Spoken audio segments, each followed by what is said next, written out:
4 ફેરા મંગળ વર્તાઈ જાય, પછી સપ્તપદી થાય. જો કે આપણે તો સપ્તપદી કોઈ દી સાંભળી જ નથી બ્રાહ્મણ પાસેથી, કારણ કે સપ્તપદીમાં એક બાજુ અણવર બેહી જાય ને એક બાજુ કન્યાની અણવર બેહી જાય, બે બાજુ બેહીને હાથ ઉપારી અંગૂઠી અડાડી દે, આ થઈ ગઈ સપ્તપદી. મારી આપ સૌને એટલી પ્રાર્થના છે કે કદાચ વરઘોડામાં અડધો કલાક ઓછું નચાય ને તો ઓછા નાચજો, પણ બ્રાહ્મણો જ્યારે વેદ મંત્રોથી આ દીકરી અને દીકરાને પરણાવતા હોય ને તો એની વિધિ સંપન્ન થવા દેજો, કારણ એને થોડોક સમય આપજો. એટલે જો દીકરીને દીકરાની વિધિ સરખી થઈ હશે ને તો એને 6 મહિના પછી કોઈ દી પાછા બ્રાહ્મણ પાસે નહીં જવું પડે. ગોરબાપા જરાક જુઓ ને, અમારે બેને ભળતું નથી, નહીં જવું પડે, કારણ સપ્તપદી સાંભળી હશે ને તો વર અને કન્યાને બેને ખબર હશે કે અમારી ફરજ શું છે. બેને સાથ પ્રતિજ્ઞાઓ લેવડાવી છે. ત્યાર પછી કંસાર પીરસાય. હવે કંસાર જમવાનો હોય કે ન જમવાનો હોય મંડપમાં, હા કેવા વાળા જરાક હાથ ઊંચો કરો. કંસાર માંડવામાં જમવાનો હોય તો હા કેવા, અને કંસાર નો જમાતો એવું કેવા વાળા હાથ ઊંચો કરો જરા. તો કોઈ નહીં. હા પાડવામાં 28 જણા. કેટલા લોકોએ મંડપમાં કંસાર જેમાં છે, જેના લગ્ન થતા હોય એની વાત છો, એમ તો કંસાર ખાધો જ હોય, પણ પરણવા બેઠા હોય ત્યારે તમે કંસાર ખાધો એવા હાથ ઊંચો કરો.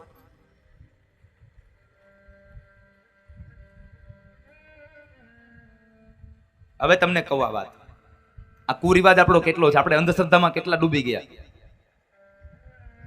જ્યારે કંસાર પીરસાય ત્યારે સરસ મજાની કંસારની થાળ તૈયાર થાય, સમય પ્રમાણે અત્યારે તૈયાર થઈ જાય છે, નહીં તો પેલા તો પીરસવા માટે આવતા માતાઓ અને ત્યાં મંડપમાં જ બનાવતા.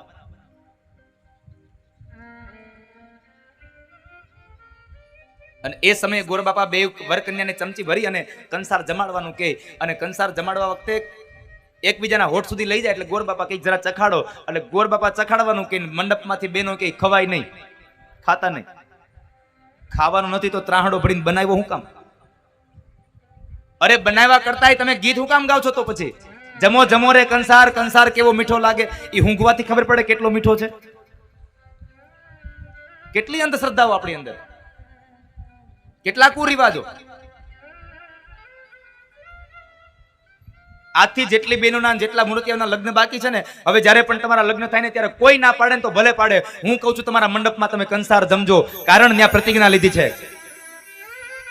કંસારને જમવાની વાત કરી છે. અગ્નિને કંસાર જમાડી અને ત્યાર પછી અહીંયા વરકન્યાએ કંસાર જમ્યો, એટલે કન્યા કહે છે કે હું અગ્નિને જમાડી મારા પતિને જમાડીને પછી હું જમીશ. વરાજો પણ કહે છે હું પણ મારી પત્નીને જમાડીને પછી જમીશ. આ બેયે અગ્નિ ભગવાન, સ્થાપનના દેવતાઓ અને વડીલોની સાક્ષીએ પ્રતિજ્ઞા કરી કે અમે બે એકબીજાને જમાડીને પછી જમશું. આપણે પ્રતિજ્ઞા કરવા જ નથી દેતા કોઈ દી, કારણ કે નેઠો ન હોય એકબીજાનો. હવે આ 15 દી મળવા જાય તો 15 દી છોકરો ભૂખ્યો રહે.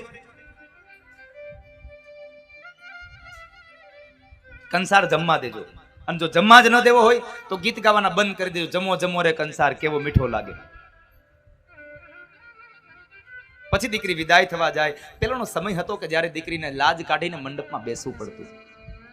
ખાલી લાજ નહીં, 2 હાથથી લાજ પકડીને બેસવું પડતું. લગ્ન વિધિ પૂરી થાય ને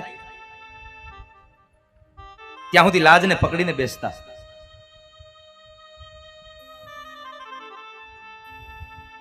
શા માટે? વિદાયના સમય પ્રસંગે દીકરી જ્યારે ભગવાન ગણપતિના સ્થાપન પાસે બેઠી હોય ત્યારે શું કહેતી હોય ભગવાનને કે ભગવાન મને એટલી બુદ્ધિ અને એટલા મને બળ આપજો કે એક હાથની મુઠ્ઠીમાં મારા બાપની આબરૂ છે અને બીજી હાથની મુઠ્ઠીમાં મારા સસરાના પક્ષની આબરૂ છે. એટલી બુદ્ધિ ને એટલા સદવિચારો આપજો કે જેને લઈ અને બેમાંથી એક પણ પરિવારની આબરૂ મારા હાથમાંથી છૂટી ન જાય. એટલા માટે 2 હાથની મુઠ્ઠીથી આબરૂને લાજને પકડીને દીકરી બેઠી હોય છે. સાહેબ,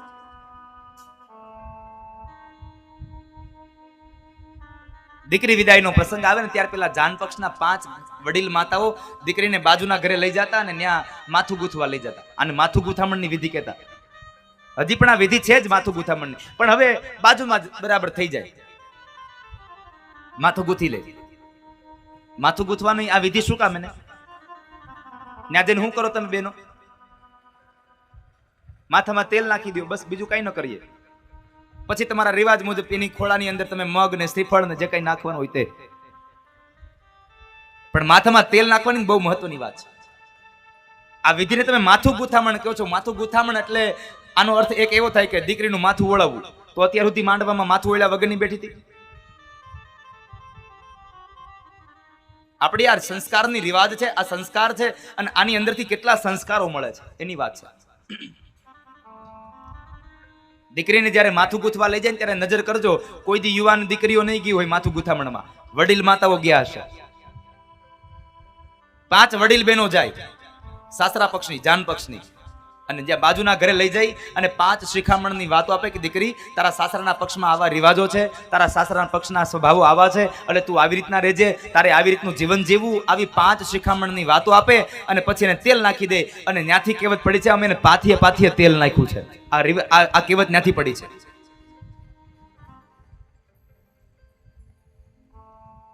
પછી દીકરી વિદાય થાય, ઉમરાની બહાર નીકળે એટલે તરત જ કન્યા પક્ષના બહેનો કંકુ ઘોળીને લાવે. શા માટે? દીકરીના થાપા લેવા? નહીં, દીકરી થાપા દઈને જાય છે, આપણે લેતા નથી, દીકરી દઈને જાય છે. અને કહેતી જાય છે, બાપુજી નાનો એવો પ્લોટ લેશો ને તો દસ્તાવેજ કરશો ને તમે અંગૂઠાના નિશાન જોશે કે મેં વેચ્યો ને મેં ખરીદ્યો. પણ જ્યારે હું મારા બાપનું આંગણું મૂકીને જાઉં છું ને ત્યારે એક અંગૂઠાનું નહીં, મારા 10 આંગળાના નિશાન દઈને જાઉં છું કે મારા બાપના ફળિયામાં પણ આજ પછી મારો કોઈ હક નથી, એના ફળિયાની ધૂળમાં પણ મારો અધિકાર નથી. બધું મૂકીને દીકરી વહી જાય છે. એટલે તો સમર્પણ અને ત્યાગની મૂર્તિ કહું છું. પણ આજે સમર્પણની મૂર્તિનું આજે તમને મહાત્મ્ય નહીં સમજાય. જ્યારે 2-3 વર્ષ પછી વિદાય કરવાનો સમય આવશે ને ત્યારે સમજાશે કે નિર્વાની આ વિદાયની વેળા કેવી હોય છે. જ્યારે વિદાય થાય ત્યારે મંડપને વધાવી અને જ્યારે દીકરી નીકળે એટલે સૌથી પહેલા બાપને મળે છે.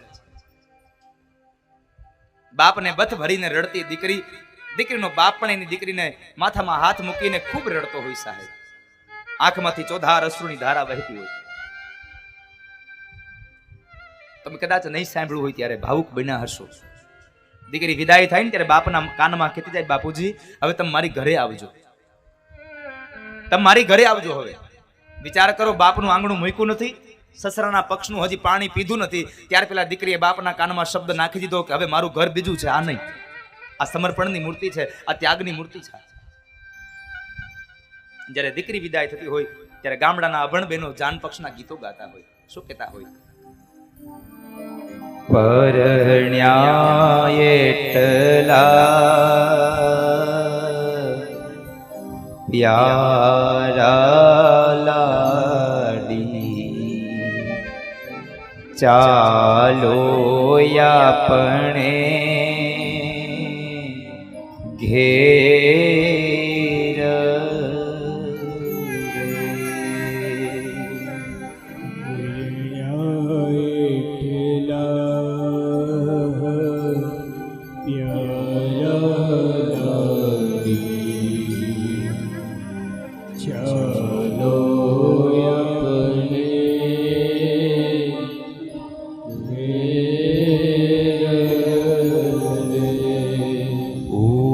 ઉભાર્યો તો માંગુ મારા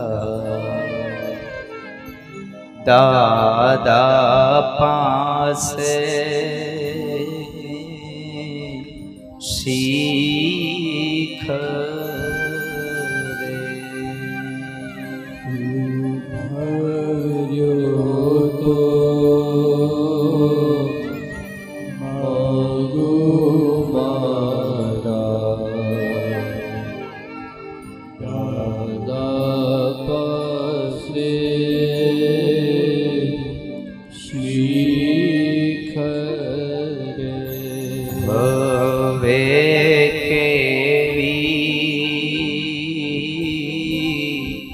શિખરે લાડી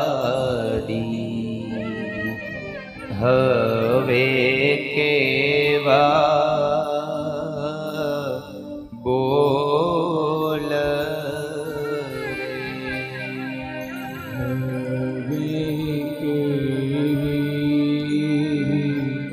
શિખરે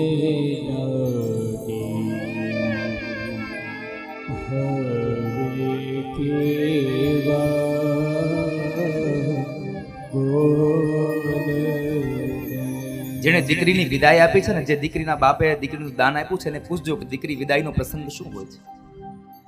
જે દીકરીઓ સાસરે ગઈ છે એને પૂછજો.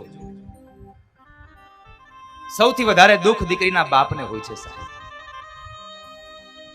મેં તો ઘણા એવા કિસ્સાઓ જોયા છે કે કદાચ કંધોતર જેવો દીકરો મરણ પથારીએ પડ્યો હોય તો એ દીકરાનો બાપ કદાચ કઠણ બની જાય, આંખમાં આંસુડું ન આવવા દે, પણ એક 25 વર્ષની દીકરી જ્યારે વિદાય થતી હોય ને ત્યારે આ ભારત વર્ષનો એક પણ બાપ એવો નહીં હોય કે જેની આંખમાંથી અશ્રુની ધારા ન વહેતી હોય. દીકરીનો બાપ કાયમ માટે રડતો હોય સાહેબ, કારણ આજ મારો પ્રેમનો પ્યારો વયો ગયો સાહેબ, મારો હૈયાનો હાર વયો ગયો. બાપ ગામતરે જઈને થાકીને આવે ને કે કદાચ બાપ માંદો પડ્યો હોય, બીમાર પડ્યો હોય, પથારીમાં હોય, ગમે તેટલી દવા લે, કદાચ એ સાજો થાય ન થાય એની મને ખબર નથી, પણ જ્યારે દીકરી એની કદાચ દીકરી હજી બાપના ઘરે હોય કે સાસરે ગઈ હોય, પણ પરિણામ વગરની દીકરી જ્યારે એના બાપના ખાટલે બેસી જાય અને બાપના માથામાં હાથ મૂકી અને જ્યારે રડતી હોય ને, બાપના માથામાં હાથ મૂકે અને બાપને જ્યારે એમ કહેતી બાપુજી, અને પોતાના હાથથી પાણીનો પ્યાલો પીવરાવે ને, એ બાપનો તમામ બીમારીઓ સાહેબ અડધી તો દૂર થઈ જાય, કારણ દીકરીનો માથામાં હાથ ભરે ને ત્યાં બાપને એના માનો હાથ લાગ્યો હોય.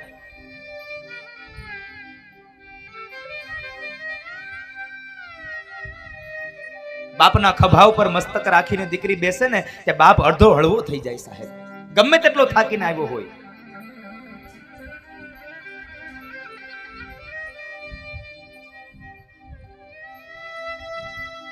હૈયાનો હાર છે સાહેબ દીકરી તો બાપનો. કાળજાનો ટુકડો છે સાહેબ, હૈયાનો હાર ગણ્યો છે.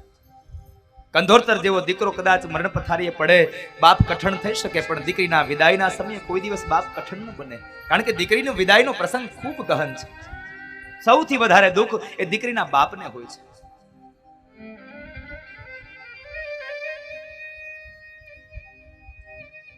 બાપની તમામ સંપદાઓને છોડી અને દીકરી જતી રહે સાહેબ. એટલે તો કવિને ગીત લખવું પડ્યું છે, દીકરી મારી લાડકવાઈ લક્ષ્મીનો અવતાર,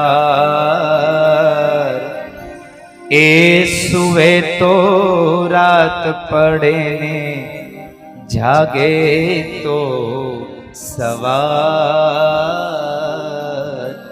દીકરી મારી લાડકવાઈ લક્ષ્મીનો અવતાર, એ સુવે તો રાત પડે જાગે. દીકરીનો બાપ દીકરીને દીકરી દીકરી બહુ ઓછું કહેશે, પણ બેન કઈને બોલાવશે. જોજો, જ્યારે નાની દીકરી હશે ને, જ્યારે દીકરીનો બાપ કામે ગયો હોય અને સાંજે મોડું આવે ને તો દીકરી સુઈ જાય ને તો શું કહે? સાંભળ્યું, બેન હુઈ ગઈ. બેન શું કરે છે? આખો દિવસમાં કેટલી વાર ફોન કરીને પૂછતો હશે, બેન શું કરે છે? બેન સુઈ ગઈ. બેન કઈને બોલાવતો હોય સાહેબ દીકરીને. કેટલો અદ્ભુત પ્રેમ છે બાપ અને દીકરીનો સાહેબ.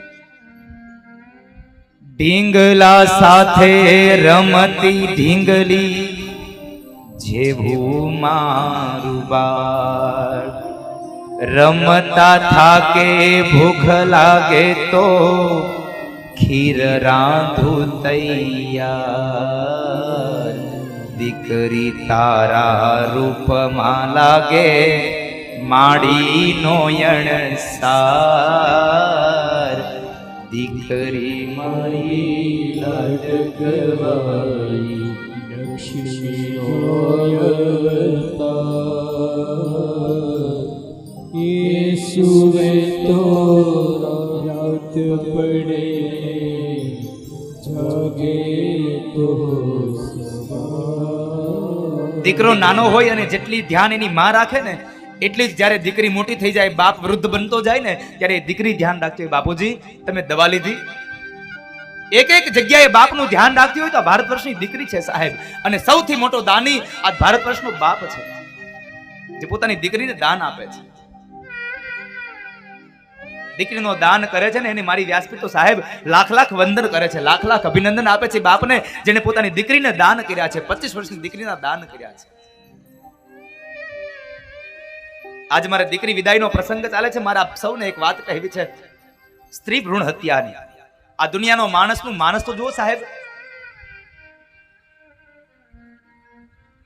આ સમાજમાં પુત્ર વધુ બધાઈને જોઈ છે, દીકરાની વહુ બધાઈને જોઈ છે. એક દીકરાને જન્મ આપે એટલા માટે માં બધાઈને જોઈ છે. પણ કરુણા તો ઈ છે સાહેબ, આ દુનિયામાં કોઈને દીકરી નથી જોઈતી. જો દીકરી નહીં હોય ને તો પુત્ર વધુ નહીં થાય, પુત્ર વધુ નહીં થાય તો ક્યારેય માં નહીં બને, અને માં નહીં બને તો તમને ક્યારેય દીકરાનો જન્મ નહીં અપાવી શકે. માટે આજ ભૂટાણી પરિવારના આંગણેથી પ્રતિજ્ઞા કરજો કે અમે સ્ત્રી ભ્રૂણ હત્યામાં ક્યારેય આગળ પગ નહીં ભરીએ, અમારા જીવનમાં સ્ત્રી ભ્રૂણ હત્યા ક્યારેય નહીં થવા દઈએ. એકમાત્ર વિચાર કરજો બહેનો તમે કે તમને જ તમારા માના બાપની પેટમાં અંદર તમારી માના ગોદમાં તમને મારી નાખ્યા હોત તો તમે આ દુનિયાને જોઈ શક્યા હોત? ન જોઈ શક્યા હોત તમે દુનિયાને. સ્ત્રી ભ્રૂણ હત્યા અટકાવજો, કારણ સ્ત્રી છે એક જગતની જનેતા છે, અને જો જનેતા જ નહીં મળે ને તો કદાચ આવનારો સમય હવે આ ધરતીમાંથી આ મનુષ્યોની પૂર્ણાહુતિ થઈ જશે. જન્મ નહીં દેનારી માં નહીં હોય તો શું કરીશું? માટે સ્ત્રી ભ્રૂણ હત્યા અટકાવજો, એક એક દીકરીને જન્મ આપજો. અને મેં આગળના દિવસોમાં પણ કહ્યું હતું, અને આજ ફરી વાર એ વાતને કહી દઉં કે જે ઘરની અંદર 2 દીકરા મોટા હોય એના પછી દીકરી હોય તો એ દીકરાના બાપને, એ દીકરીના માને, એ દીકરીના બાપને મારી વ્યાસપીઠ લાખ લાખ વંદન કરે છે કે 2 દીકરા પછી જેને દીકરીને જન્મ આપ્યો છે, 2 મોટા દીકરા પછી દીકરીને જન્મ આપ્યો છે. માનો રૂપ લાગે સાહેબામાં, માનો અણસાર લાગે. એ દીકરી વિદાયનો સમય આજ ખૂબ ગહન, પણ આ તો એક માત્ર પ્રસંગ છે. છતાં પણ માં ભવાની ને રૂકમણીને કહે કે હે માં, આજ ભૂટાણી પરિવારના આંગણેના પિતૃઓના મોક્ષ માટે જ્યારે આ કથા ચાલે છે, અને એ કથાની અંદર આજે ભગવાનને જે પરણાવ્યા એનું જે પુણ્ય મળે એ ભગવાનને ફરી પાછું સમર્પિત કરીએ એટલે સ્વર્ગસ્થ એવા રતિભાઈના આત્માને ખૂબ શાંતિ મળે, ભગવાનનું નિજ ધામ મળે. આજ અંતરથી કહું સાહેબ, વ્યાસપીઠથી પ્રસન્નતા સાથે કહું કે આ દુનિયાનો કદાચ કોઈ માણસ આજ પ્રસન્ન થયો હશે, ભૂટાણી પરિવાર પ્રસન્ન થયો હશે કે નહીં થયો હોય એની મને ખબર નથી, પણ આજ અંતરિક્ષમાં રતિભાઈનો આત્મા ખૂબ આનંદ પામ્યો હશે કે મારા ઘરે ઠાકુરને પરણાવ્યો, મારા દીકરાએ મારા ઘરે આજ ભગવાનને પરણાવ્યા. આ દુનિયામાં દીકરો તો બાપ હોય તો દીકરાને પરણાવે, આ તો સ્વાભાવિક છે, પણ આજે તો જગતના દીકરાઓએ આખા જગતના બાપને પરણાવ્યો, અને એ પણ ભૂટાણી પરિવારના આંગણે સ્વર્ગસ્થ રતિભાઈના આત્મા કલ્યાણ માટે.